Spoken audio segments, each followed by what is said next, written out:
como siempre, pues vamos a orar antes de empezar. Señor, gracias por tu misericordia, por la fidelidad con que nos has amado,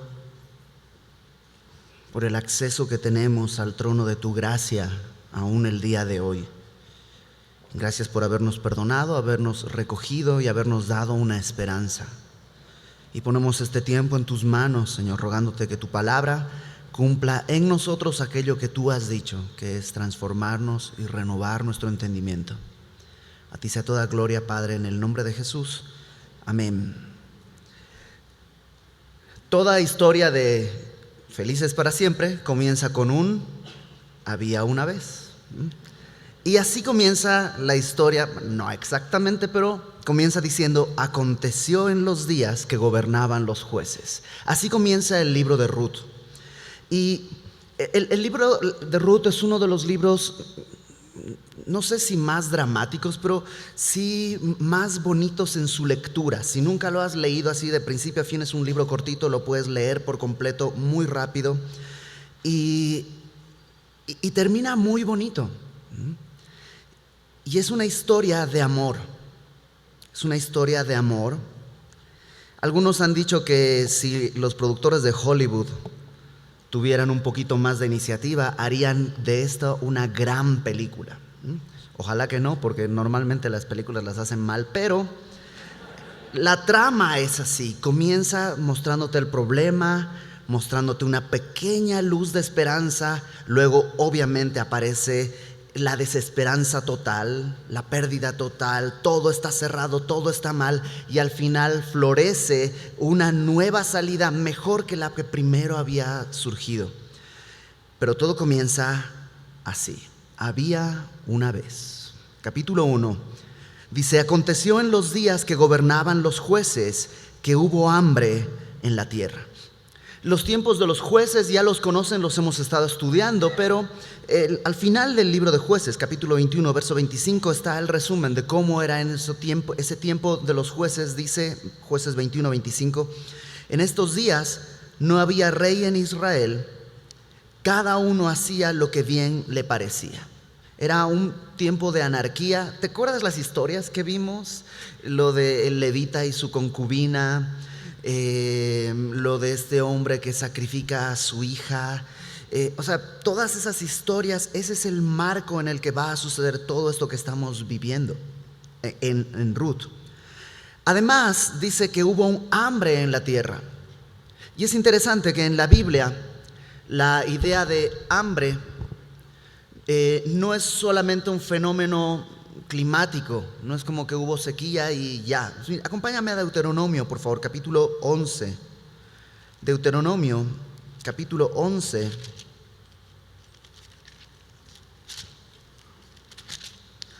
En el verso 13, Dios le dice a su pueblo: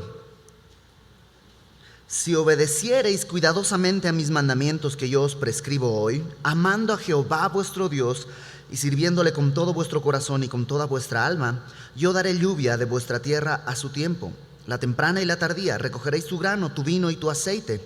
Daré también hierba en tu campo para tus ganados, y comerás y te saciarás. Guardaos pues que vuestro corazón no se infatúe, y os apartéis y sirváis a dioses ajenos, y os inclinéis a ellos, y se encienda el furor de Jehová sobre vosotros, y cierre los cielos, y no haya lluvia ni la tierra de su fruto, y perezcáis pronto de la buena tierra que os da Jehová. O sea, el hambre en este tiempo no era resultado de un fenómeno ecológico, sino era resultado de un abandono del pueblo a su Dios.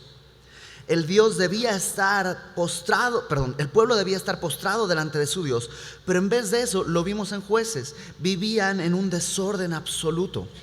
Cada tanto se levantaba alguien que clamaba a Dios, reunía al pueblo, Dios les bendecía, los rescataba, los cuidaba, pero moría ese juez y otra vez volvía la desbandada. Ese es el marco en el que estamos viendo esta escena. Entonces dice: y un varón de Belén, de Judá, fue a morar en los campos de Moab, él y su mujer y 2 hijos suyos. El nombre de aquel varón era Elimelec, y el de su mujer Noemí.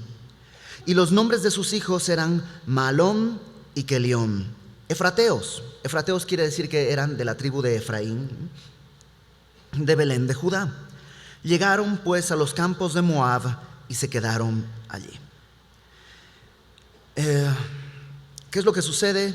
Estas personas, esta familia, Elimelec, toma a su familia y abandona Belén y se va a los campos de Moab. Y Moab, la tierra de los moabitas, era una tierra del enemigo. Los moabitas, el origen de los moabitas es que vienen del incesto que tiene Lot con una de sus hijas. Y a partir de ahí, este pueblo siempre fue un problema para el pueblo de Israel. De hecho, cuando el pueblo está saliendo de Egipto rumbo a la tierra prometida, los moabitas no les dejan pasar, son un problema para ellos. No solo eso. Además, cuando en Jueces capítulo 3 tú puedes leer la historia, están por 18 años los moabitas invadiendo la tierra de Israel y gobernando cruelmente sobre los israelitas. ¿Y qué es lo que hace Elimelec? Dejar Belén e irse a tierra de Moab. Es absurdo. ¿Sabes qué quiere decir Belén? Casa de pan. ¿Sabes qué quiere decir Judá? Porque es Belén de Judá. Judá quiere decir alabanza o adoración. Y lo que está haciendo Elimelec es abandonar la casa de pan, el lugar de adoración, e irse a tierra del enemigo. ¿Por qué? Pues en la casa de pan ya no hay pan. O eso es lo que él piensa. Él está pensando, ya no me satisface vivir aquí. Tengo que buscar dónde vivir. Y voy a ir a Moab. Y está viviendo por vista, pero no por fe. ¿Te acuerdas que Pablo dice que los creyentes no vivimos por vista, sino por fe? ¿Qué quiere decir eso? Que no nos fiamos de las circunstancias, sino de haber creído en aquel que dice la verdad. Porque lo que Dios dice es verdad, aunque yo no lo vea, aunque no parezca. Lo que Dios dice es verdad, más verdad que la verdad aparente a mis sentidos. Y lo que Elimelec y su familia dice es como que aquí estamos mal, vamos a buscar refugio a la tierra del enemigo. Ponlo de esta manera: está resolviendo el asunto material a costa del tema espiritual. Y a lo mejor aquí es donde tú dices, yo he hecho lo mismo. Por querer resolver un problema económico, he hecho cosas que sé que a Dios no le agradan, que sé que no son buenas. Por querer resolver un tema material, he sacrificado tiempos espirituales. Digo, muchas veces todos, no sé si todos, pero muchos hemos sido tentados a tomar trabajos que incluyen venir el domingo a la oficina o al trabajo y así no poder ir a la iglesia. Yo recuerdo, yo lo tuve que vivir, yo tuve que tomar decisiones. Y cuando fui con mi jefe y le dije, no, pues mira, a mí no me des grupos ni en domingos ni en miércoles en la noche, ni martes en la tarde porque tengo el instituto. Jueves solo hasta las 4. Viernes, no, viernes tampoco, pero sábados sí. Y el cheque reflejaba eso. O sea, el cheque no mentía. Pero, ¿sabes qué? Yo puedo decirlo porque lo viví. Es una buena idea aferrarme a las verdades espirituales antes que atender las necesidades materiales, si esto implica un sacrificio a lo que Dios me ha pedido. Elimelec y su familia están desconfiando del abrazo de Dios en Belén, corriendo al abrazo del enemigo en Moab. Y te digo una cosa, el enemigo abraza dulcemente al principio. Al principio el abrazo del enemigo siempre es dulce, siempre es cálido. El problema es que luego es fuego y te incendia y te quema y te destruye. Pero sigamos adelante. ¿Cuáles serán las consecuencias de haber tomado una decisión así? Bueno, si tú ya lo viviste, ya también a lo mejor mordiste parte de las consecuencias. Pero fíjate en la historia, dice verso 3. Y murió Elimelec, marido de Noemí, y quedó ella con sus 2 hijos. Ahora Noemí está viuda en un país extranjero y se pone peor. Los cuales sus hijos tomaron para sí mujeres moabitas. El nombre de una era Orfa y el nombre de otra era Ruth, y habitaron allí unos 10 años.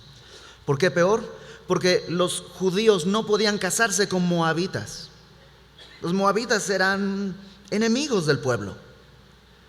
Pero ahora no solo se queda viuda, sino que sus hijos empiezan a emparentarse con el enemigo. Empiezan a casarse con mujeres que no adoran al Dios verdadero, que tienen sus ídolos, que tienen prácticas paganas. Y se pone peor. Dice verso 5: y murieron también los 2, Mahalón y Kelión, quedando así la mujer desamparada de sus 2 hijos y de su marido. O sea, una muerte de toda su familia. Solo le quedan sus 2, ¿son nueras? ¿Sí? Sus 2 nueras que no son lazos sanguíneos, es decir, ha quedado viuda en un país extranjero con sus 2 nueras extranjeras. Perdió todo. ¿Sabes? Más o menos eso nos pasa cuando dejamos las verdades espirituales por abrazar las aparentes realidades materiales. Lo que sucede es esto: Elimelec muere. ¿Sabes qué quiere decir Elimelec? Elimelec quiere decir: mi Dios es rey. Y cuando empezamos a caminar por vista y no por fe, muere Elimelec. Tu Dios ya no es rey. Ahora gobierna la chequera, o gobierna el estatus, o gobierna cualquier otra cosa. Pero ya no gobierna Dios. El corazón se endurece, el corazón se achica. Tú mismo y tal vez hasta tu familia de pronto eres adoptado por el enemigo. Y aunque, como te decía, puede haber una paz momentánea, tarde o temprano viene la realidad y te sientes desamparado, te sientes vacío, te sientes olvidado de Dios, como si Dios te hubiera mandado, como si Dios te hubiera abandonado. Y tú dices: ¿cómo sabes, Ciber? Porque también lo viví. Lo viví, yo también conozco esa calle, ya pasé por esa carretera. Pero, verso 6, vamos a ver un poquito qué pasa en el corazón de Noemí a partir del verso 6. Entonces, Noemí es la viuda que queda ahí, ¿no? Se levantó con sus nueras y regresó de los campos de Moab, porque oyó en el campo de Moab que Jehová había visitado a su pueblo para darles pan. Interesante, la bendición regresa, pero no regresa a tierra del enemigo, sino regresa donde siempre iba a llegar. La bendición regresa donde tenía que llegar. Y ella escucha: hay pan en Belén nuevamente.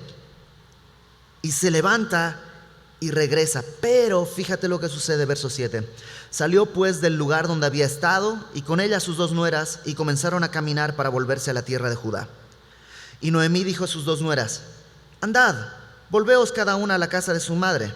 Jehová haga con vosotras misericordia, como la habéis hecho con los muertos y conmigo. Os conceda Jehová que halléis descanso, cada una en casa de su marido. Luego las besó, y ellas alzaron su voz y lloraron, y le dijeron: ciertamente nosotras iremos contigo a tu pueblo. Y Noemí respondió: volveos, hijas mías, ¿para qué habéis de ir conmigo? ¿Tengo yo más hijos en el vientre que puedan ser vuestros maridos? Volveos, hijas mías, e idos, porque yo ya soy vieja para tener marido. Y aunque dijese: esperanza tengo, y esta noche estuviese con marido, y aún diese a luz hijos, ¿habíais de vosotros esperarlos hasta que fuesen grandes? ¿Habíais de quedaros sin casar por amor a ellos? No, hijas mías, que mayor amargura tengo yo que vosotras, pues la mano de Jehová ha salido contra mí. Noemí está amargadísima. De hecho, ella lo va a reconocer más adelante. Pero no solo eso. ¿No se te hace demasiado sospechoso que no quiere que la acompañen? ¿No? Como cuando te acompaño: no, no te molestes, gracias. No, sí te acompaño. Ay, qué amable, pero mira, no, gracias, no te molestes, ¿no? Y como que está insistentemente en decirles: no, no vengan, no vengan, no vengan. algunas razones probables que tienen algunos eruditos bíblicos. Número uno, puede ser, y por todo lo que vamos a leer, no solo el día de hoy, sino la siguiente semana, pareciera que Noemí ha regresado a buscar pan, pero no ha regresado a buscar a Dios. O sea, su corazón está más lejos de Belén que su cuerpo. O sea, el cuerpo regresa a buscar pan, pero el corazón está lejos de la casa de pan. Sí, ella quiere el alimento, pero todavía no quiere regresar al Señor. También creo que se nota una especie de temor, porque al final de cuentas, ella salió de Belén con su familia y ahora regresa, y algo peor que regresar sola. Alguien podría decirle: Dios te juzgó, te quitó tu marido, te quitó a tus hijos. No solo regresa sola, sino además está regresando con 2 extranjeras del pueblo enemigo junto con ella, que se habían casado con sus hijos. O sea, evidenciarían la desobediencia de Ruth y de su familia a un punto que nadie podría esconderlo. Y probablemente por eso está diciendo: ¿saben qué? No regresen. O sea, ya estoy de plano mal. O sea, ya Dios me ha castigado a mí más que a ustedes. No me hagan la vida más complicada, tener que llegar y dar explicaciones. ¿Por qué estás llegando como habitas? Bueno, lo que pasa es que, o sea, probablemente la misma Noemí está tratando de tapar la evidencia de su pecado. Y eso es algo bien interesante, porque tú y yo, cuando las cosas van mal, a veces nos damos cuenta.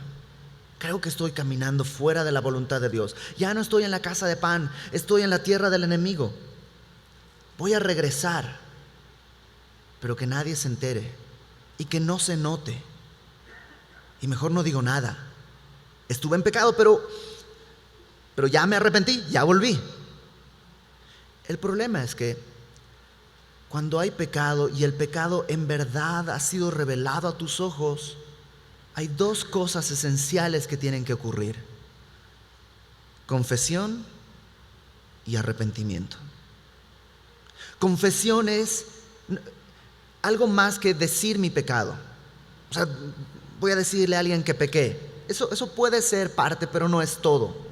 Confesión implica que yo mismo creo que eso que hice está mal. Piensa un poco, hay cosas de tu vida pasada que el día de hoy tú dices: es horrible, ¿cómo fue que hice eso?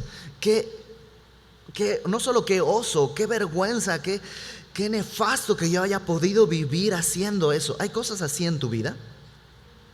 ¿Tienes actitudes, actividades en tu vida pasada que el día de hoy te avergüenzan, desprecias, dices: qué asco que había sido yo así? Bueno, eso es confesar. La palabra tiene que ver con hablar el mismo idioma, hablar lo mismo.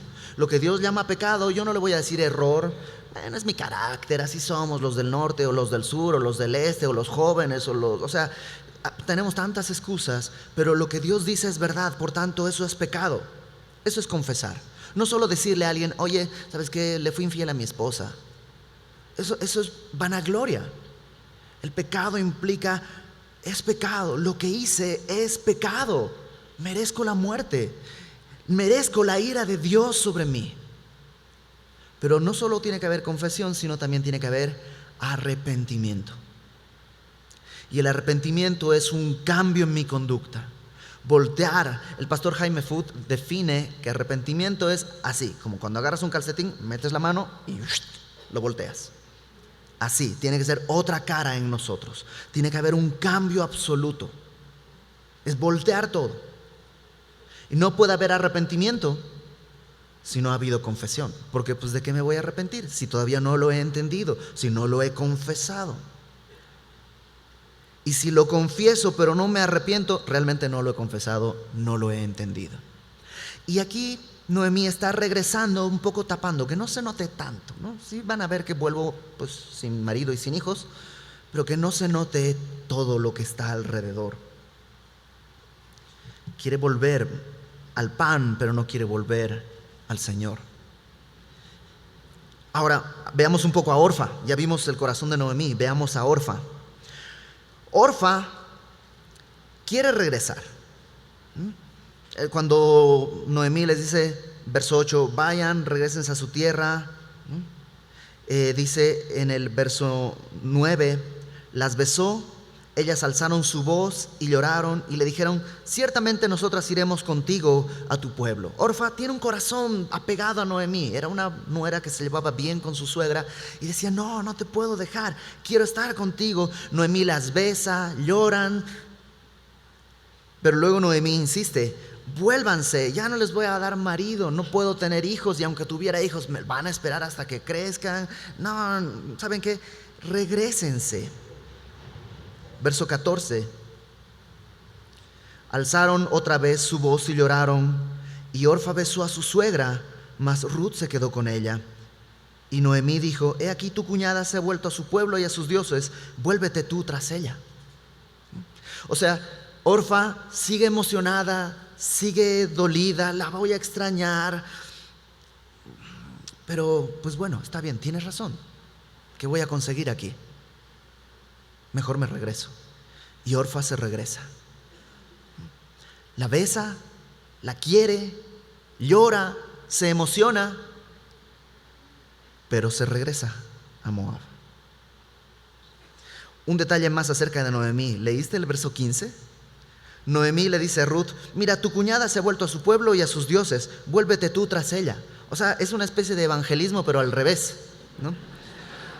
O sea, pues mira, ella ya se regresó al mundo, ya está en pecado otra vez, adorando dioses falsos, ¿por qué no vas con ella?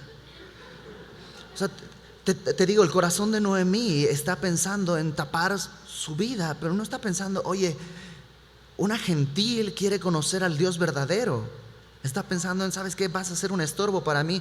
Mira, regrésate, al final de cuentas, pues ya estabas destinada al infierno, pues no tiene un mínimo dolor. Es un evangelismo al revés, un corazón que quiere el pan, pero no quiere el Señor. Orfa estuvo a punto. ¿Qué tan importante es el casi? Piensa en un paracaídas. Casi se abre el paracaídas. ¿Qué tan importante es el casi llegó al Señor? Ahora veamos a Ruth. Ruth tiene también todo en su contra. Es una extranjera, es viuda, es moabita, ¿no? O sea, es no solo extranjera, sino enemiga. Su cultura está completamente en contra de lo que ahora va a vivir en Belén. O sea, imagínate, murió su esposo, murió su cuñado, murió su suegro, y ahora va a regresar o quiere ir a ese Dios, ¿no?, que trata así a su pueblo.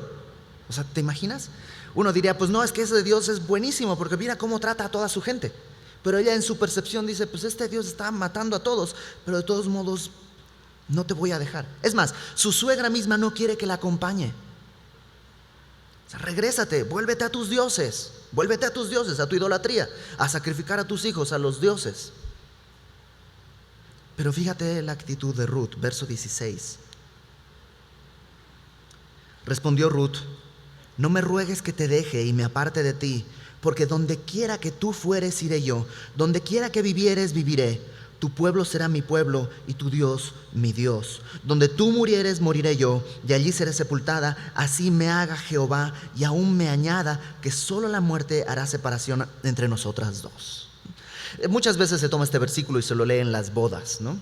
Pero el contexto no es en una relación entre un hombre y una mujer, sino en el contexto de fidelidad entre esta joven y su suegra. ¿Pero por qué? Fíjate, en el capítulo 2, versículo 12, nos da la respuesta de por qué Ruth está así. 2:12. Aquí está un personaje que veremos la próxima semana que se llama Boaz, no es Lightyear. Boaz está hablando con Ruth y le dice esto a Ruth. Jehová recompense tu obra, Ruth, ¿no? Y tu remuneración sea cumplida de parte de Jehová, Dios de Israel, bajo cuyas alas has venido a refugiarte. Ahí estaba la diferencia. Ruth no estaba yendo a buscar pan, Ruth estaba yendo a buscar refugio bajo las alas de Jehová. Y entonces tiene la convicción, porque pan hay en todas partes, pero el refugio bajo su ala no está en ningún otro lado.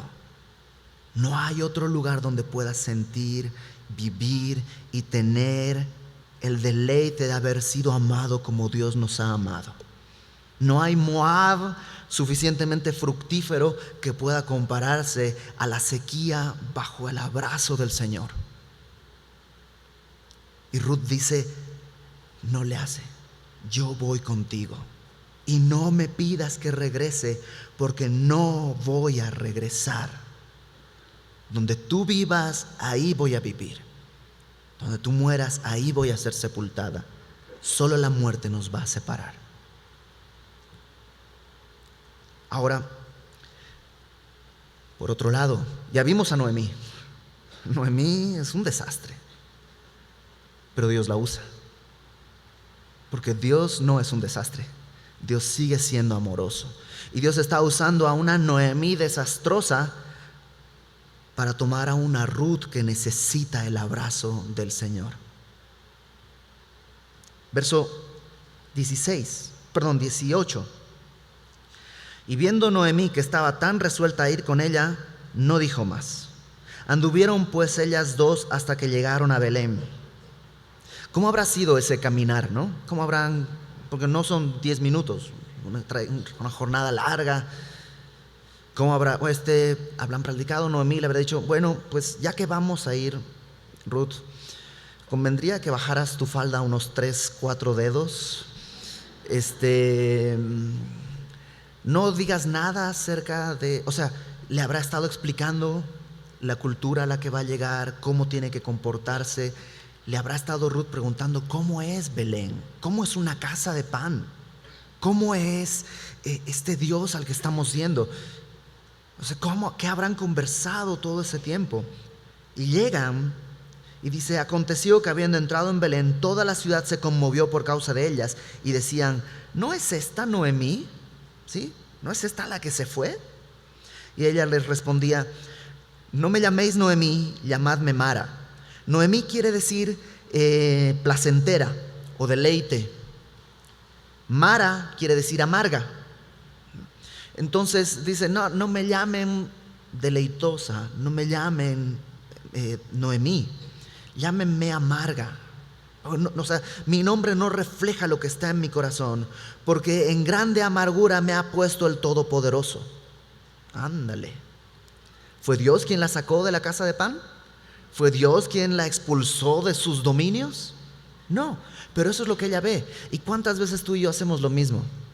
Dios, ¿por qué a mí me haces esto? Y hay una amargura en su corazón. Fíjate lo que dice, me fui llena, pero Jehová me ha vuelto con las manos vacías. ¿Por qué me llamaréis Noemí, ya que Jehová ha dado testimonio contra mí y el Todopoderoso me ha afligido? Me fui llena. ¿A poco? ¿Eso piensas? Entonces, ¿por qué te fuiste? Interesante que ahora, después del trato de Dios, Noemí ve lo que tenía, no ve lo que no tenía. ¿Qué nos sucede, no? Cuando empiezas a ver lo que no tienes, te amargas. No tengo nada, no tengo esto, no tengo aquello, no hay nada. Pero cuando llega el tiempo en que puedes regresar y ver, dices, wow, estaba lleno, tenía todo. Pregunta, ¿Dios puede poner en grande amargura a alguien? Sí, claro que sí. Pregúntale a Job. Hay muchos ejemplos en la Biblia. Pues nomás mírate al espejo. ¿No te ha puesto Dios en amargura alguna vez? Sí, y a veces es bueno. En mi vida yo he tuve un tiempo largo de amargura, horrible, horrible, horrible. Ya les he platicado antes, yo leía los salmos y David dice, inundo mi cama con mis lágrimas. Yo también, yo también. Noche tras noche, día tras día, lo mismo, y no había salida, y no había luz. Pero el día de hoy puedo dar gracias por ese tiempo, porque ese tiempo realmente probó mi fe, me dio un rumbo. Dios puede someterte a amargura a veces, sí, y gloria a Dios. Si no fuera por la amargura en la que Noemí está, no hubiera regresado a Belén. Ahora está regresando, toda mal, pero está regresando. Y la historia no ha terminado, está empezando. Y entonces regresa y dice, no me llamen así, el Todopoderoso me ha afligido, está así toda alterada, pero ya está regresando.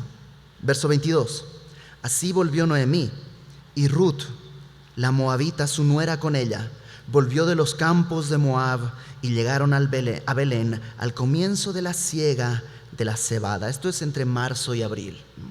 Y esta historia, en el capítulo 1 nos pone el marco, ¿no? Como que nos presenta a los personajes, nos presenta un poco la trama, pero no nos ha dicho todavía qué va a suceder. Y lo veremos eso la próxima semana. Pero está en el marco de la siega, el tiempo de la cosecha. Y habla de muchas cosas. Para empezar, Noemí está cosechando lo que ha sembrado. Y la Biblia es muy clara al respecto. O sea, si siembras para tu carne, no vas a cosechar cosas agradables. Vas a cosechar iniquidad, vas a cosechar problemas. Si a tu mente la estás bombardeando con cosas que no agradan a Dios, películas, series, programas, conversaciones, etcétera, etcétera, etcétera, etcétera, etcétera, ¿qué crees? ¿Que tu carácter va a florecer? No, no va a ser como Margarita, va a ser como una amarga ruta. Tu corazón se pudre con todas esas cosas que siembras. Mi corazón se pudre con las cosas que voy sembrando, o mi corazón florece si lo siembro con la palabra. Todo lo que el hombre sembrare, eso va a cosechar. Ahora Noemí está cosechando lo que ha sembrado por 10 años que abandonó la casa de pan. 10 años. Pero por la misericordia de Dios lo va a cosechar en casa. ¿Y sabes qué? Dios también puede hacer eso. No importa si has estado 10 años, 20 años, 30 años, 40 años sembrando para tu carne y para tu pecado. El día de hoy tú puedes regresar a casa y a lo mejor parte de eso lo vas a tener que vivir. Parte de las consecuencias todavía te van a acompañar. Parte de ese fruto vas a tener que comer, pero lo vas a comer en casa. ¿Y sabes qué? En casa siempre es mejor. Siempre es mejor. Hay amarguras que vivimos que son producto de nuestro pecado. Lo que tenemos que hacer es confesar, arrepentirnos y regresar. Hay amarguras que son producto de vivir la vida que existe. Es decir, vivimos en un mundo caído. Las cosas no salen como queremos. Los negocios no suceden como queremos, aunque hagamos todo bien, todo de manera legal, todo de manera consciente, tomando todas las precauciones. De pronto algo sucede, se quiebra todo, se pierde la empresa, se pierde el negocio. Puede suceder. De todos modos, la bendición no va a llegar a las soluciones que tenga en mi carne. Voy a ir a tierra del enemigo. Pues me ofrecieron un negocio, es medio chueco, pero pues voy a tener que hacerlo así, porque si no, ¿qué voy a hacer? Ahí no va a llegar bendición, ahí no va a llegar paz, ahí solamente va a morir Elimelech. Quédate, y si te tienes que morir de hambre, muérete en la casa de pan.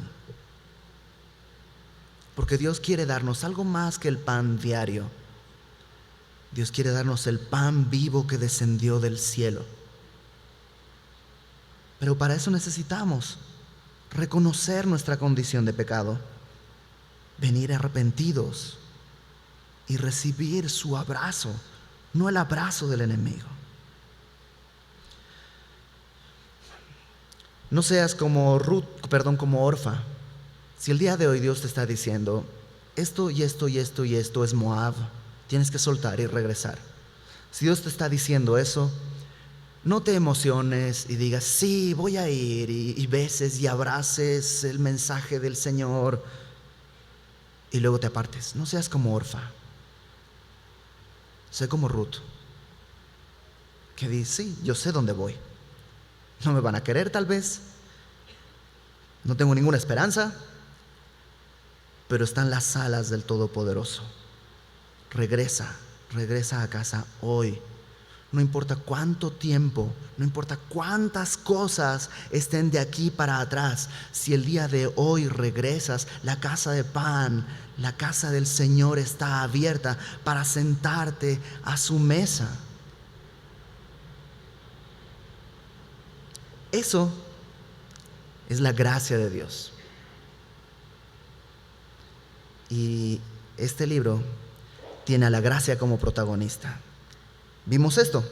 Había una vez. Si el día de hoy tú estás viviendo la parte fea en que la bruja está por comerte, en tu vida, en tu historia, estás viviendo el momento difícil, la historia no ha terminado. La historia no ha terminado. Dios ha decretado ya un felices para siempre, pero es en su casa, pero es en su reino. Entonces, si tú estás el día de hoy apartado, apartada, simplemente arrepiéntete, ven a los brazos del Señor, confiesa tu pecado y deja que Él empiece a limpiar tu vida para darte ese futuro que tú y yo estamos esperando. Vamos a orar.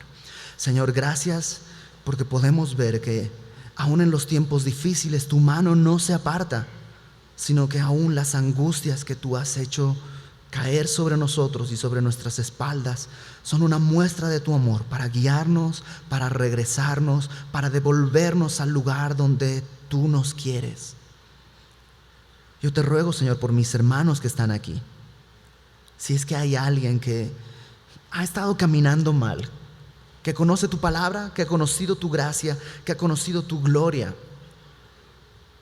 pero por desesperación, por cualquier otra razón, el día de hoy ha ido a cosechar, a sembrar en territorio enemigo, en su pecado, en su carne. El día de hoy, Señor, regrésalo como Ruth, tráelo a casa. Padre, gracias porque en medio de toda circunstancia podemos ver una luz que es suficiente para guiar nuestro camino de regreso, una mano suficiente para sostenernos en nuestra caída y un consuelo suficiente para curar nuestro corazón. A ti sea toda gloria, Señor. A ti sea toda gloria, Padre, en el nombre de Jesús. Amén.